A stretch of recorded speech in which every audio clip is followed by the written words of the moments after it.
What is up, YouTube? So lately I have been slacking on the 68 Mustang Fastback, but I'm bringing you another quick video here today to go over a small issue I'm having. The lower radiator hose here is starting to collapse and deteriorate, so it's causing a small leak right at the mount on the radiator. So we're gonna go over how to replace it. Hopefully I can find one that's the right size and shape, and hopefully it won't leak anymore.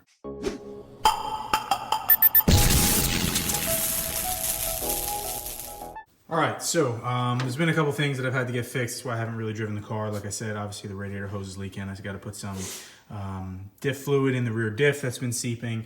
So a couple things to attend to.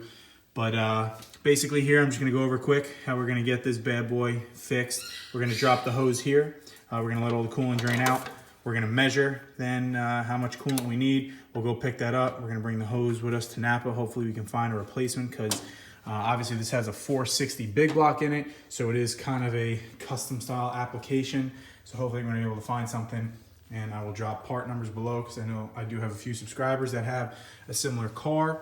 So let's get this coolant drained out and find us a new hose.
So quick detour. I had went to all three local auto parts stores around, Advance, AutoZone, and Napa. Nobody has the hose for this thing. So I had ordered it online. While I'm waiting a couple days for it, I capped it all off to prevent anything from getting in there or falling in there. So on a side note from that, when I purchased the car, it never had a overflow expansion tank. So I'm going to purchase a universal one off of Amazon, which I will drop the link and the part number below. And I'm going to mount it right here on the inner fender by the ignition box. So I will go over how we're going to install that. This way, when the coolant expands, I can keep a little bit more coolant now in the radiator, so I don't have to worry about it shooting out and hitting on the block like has happened a couple times in the past. So let's get this stuff installed.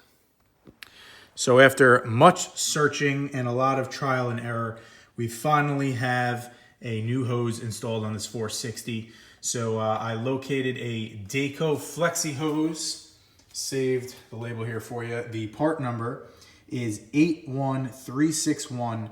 It's a 1 3/4 inch inner diameter on the radiator end and a 2-inch inner diameter for the water pump end, and it is 12 1/4 inches long. So I initially had purchased a couple different Gates hoses, but their flexi hoses do not have the big spring on the inside. So when I was flexing it to fit, it wound up collapsing and was gonna ruin the coolant flow. So I finally located the Daco one with the spring, got it on there. It was a huge pain in the ass to do by myself, but I got it on there. I have 2 new hose clamps. They're all snugged up tight. Everything fits and looks pretty good, as you guys can see. So we are going to put our coolant in, and then I'm also gonna divert and put in that new overflow tank that I ordered, which I'll do a separate video on, and I will drop a card and link below in this video. So let's get the coolant put in. We'll take our detour. We'll be back, start up the car, make sure the coolant system is all burped, and we'll enjoy our new hose. As far as the coolant goes, I went with this Prestone, ready to use 50/50 for all makes and all models.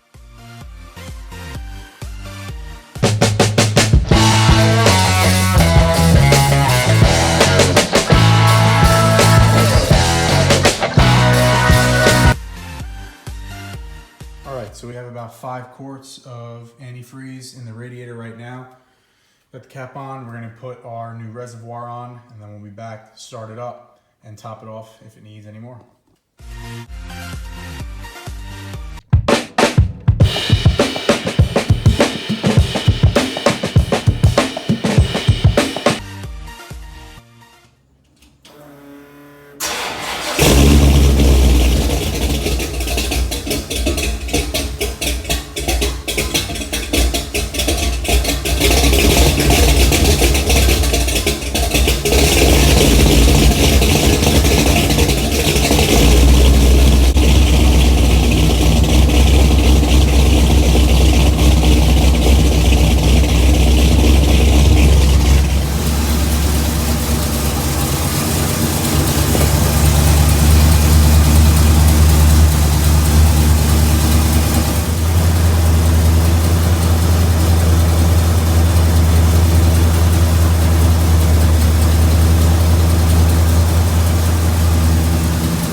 So once you have all the coolant system burped and good to go, you can reinstall your cap and take it for a spin and enjoy.